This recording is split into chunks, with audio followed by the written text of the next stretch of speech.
Hi, my name is Michelle, and this is Sam. Recently, we had the privilege to spend some time with Trent and Nancy in the beautiful home.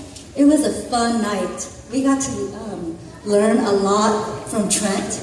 Most importantly, we got to hear lots of stories and lots of going down memory lane. But before we began, what we wanted to do was give a gift to all of you guys. And Sam came up with this great idea of doing a videography of Trent. So we have that tonight for you. But before we begin, I'd like to maybe share something that I want to share a few words about Trent. I know Trent way, way, way back. When I was a student, then I graduated, then came back, worked with him at Enterprise High School. So he'll be missed by me and by a lot of his colleagues at Enterprise High School. Mr. Copland, even though you think you were privileged to teach all of us, we were the ones blessed with a hero. You showed us the path to be courageous, to have determination, and to succeed in life. Mr. Copland, not only is it in the Mien community or the Lao community that you have helped, the Hispanics, the Hmong, and the Vietnamese have all been inspired by you. I came across an article written in the Record Searchlight from years back. You were nominated actually by Patrick Mahoney from Palisadro, who had this to say about you. He is helping to sidestep racism by facilitating these young people sitting here today in finding a way to better their lives through education and contribute to the advancement of society. I think this is a true hero. So not only as us, you're a hero to us, but there's a lot of people out there that know that you are a hero to them as well. Mr. Copland, you have helped not only students in school, but our Mien community in more ways than you can imagine. Your generosity, your kind heart, and your willingness to help anyone in need has gained the community respect and trust in you.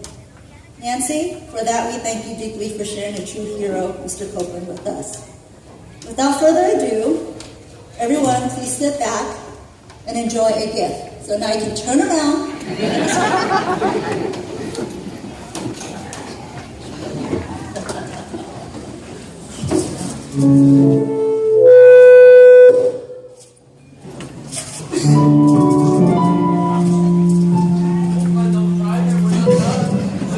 About 1986. So several Mien families had moved in at that time, but I was still not unaware of them. And I was substitute teaching, and I was the principal of one of the high schools I was also attending bar. The principal and superintendent were in the bar one night saying that they were having problems. And all the Southeast Asian refugee families were moving in, and they didn't know what to do. They were beside themselves. It was a scary thing. You guys have no idea how much you terrified the Reading population, all 235 families of you. But it was different. And Reading's not so much racist as they are. They were bigoted. They didn't like change. What are they doing here? Why are they here? And then they don't have time to find out. So I asked the principal and superintendent, I said, what's going on? We don't know what to do. I had done some volunteer work teaching English second language in Monterey. And I loved it. And I knew some of the equipment, language master and stuff. And I said, I know what to do. Hire me.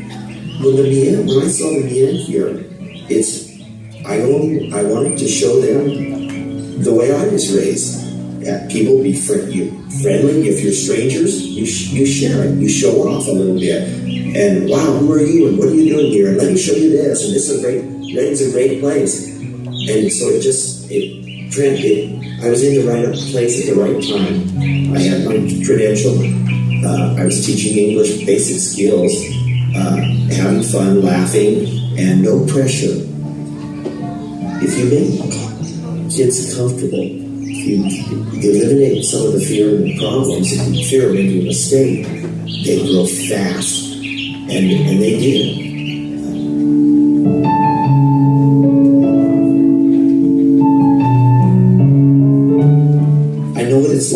African-American teenager growing up in Reading. I was one. But I didn't know what it was like to go into a Mexican household or an Asian household, or Lao or Vietnamese. This is different. It allows me to understand my own culture better. If I ask people to describe your culture, most people would have a hard time unless you have something to compare it against. And it makes, I get thanked a lot for the things I did, but the Bien community, the Lao refugee, the I-94 community is what I call it. That's the Hmong, Mien, Cambodian, the Vietnamese, and the Lao. They created an opportunity for me that indescribably wonderful. I don't think I would have lasted as a history teacher. I love history, but teaching history and loving it are two different things. And I don't think I would have survived. But teaching, getting involved with the kids, making them comfortable, and immediately talking to the families and parents. There were so many things going on in the home. You could tell the kids they're not learning because there's controversy at home. What do we do now? The police are doing this, saying this. You're getting junk mail sometimes. Get a piece of junk mail and you think, and it says very important, and they spin in over it. And when it's just throw it out. Hey, there were a lot of people in Reading that helped, but I was in a key position as the educator. I was automatically given respect. It was mine to lose, but it was given to me automatically, and it was the right thing to do. Sometimes in our lives, doing the right thing is difficult, but this was never difficult. This was something that had to be done. It's a no-brainer. You do the right thing, and I never once looked back. I never once was ashamed. I lost a few friends. What are you doing, kid? You're working with those, whatever. And I said, it's great. This is the classic. This is our classic American immigration story. They fled poverty and war, persecution, and they know what it's like to have their rights deprived. And they come to a new country and want to establish a new life for themselves. And they don't speak English. They don't share the same religion, but they're good, solid family structure. And their lives are intertwined. The religion that they practice and the work that they used to do, and they're out of their element in Reading. I joke that, why are they here in Reading? I joke that one of them had a flat tire between Long Beach as port of entry, Oakland, and Seattle, and Portland perhaps, and one of them driving between the two places had a flat tire and looked around, and me and our Highlanders, not city dwellers, we sent some of them to Anchorage for crying out loud. So you couldn't pick a more opposite place than what they're used to. And they had a flat tire, and one of them stopped here, maybe Longfeed, and like the remotely look like their homes in Laos, where they can hunt and fish.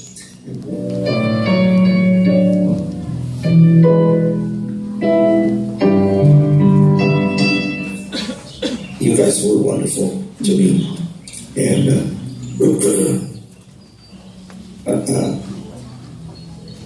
I think we all knew that, and we played a good team together and made this work. It was very successful, and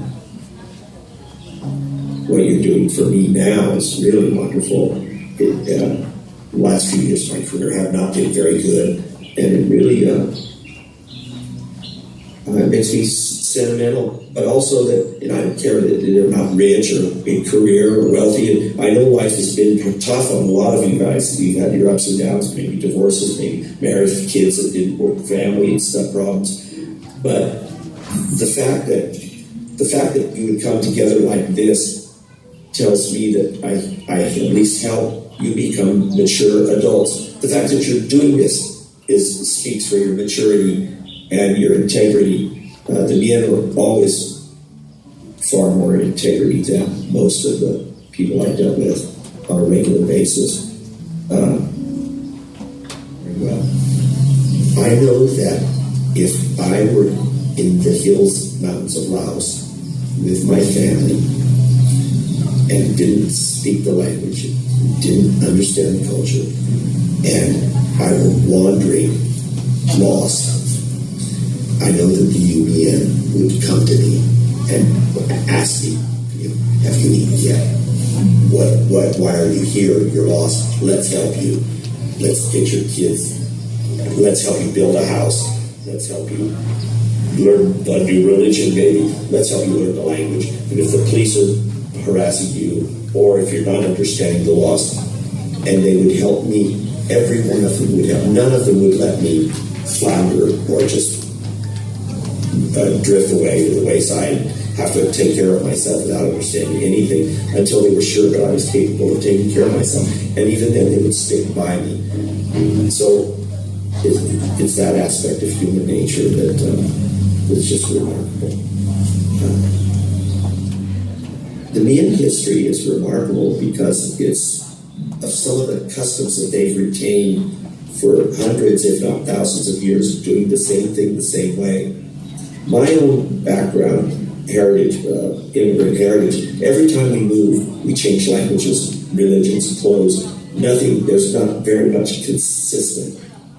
But with the Mayan, there's a great deal of consistency. In order to maintain that consistency, you have to be honest with each other. You have to stick together. The American-Vietnam conflict was a tragedy. Loss, horrible loss, but I'm glad we came to Reading. It helped Red, it helped me. I don't think if you want to go back to the mountains other than to visit. So, your kids make Reading your home. Remember what your parents, Mr. Copland, taught you.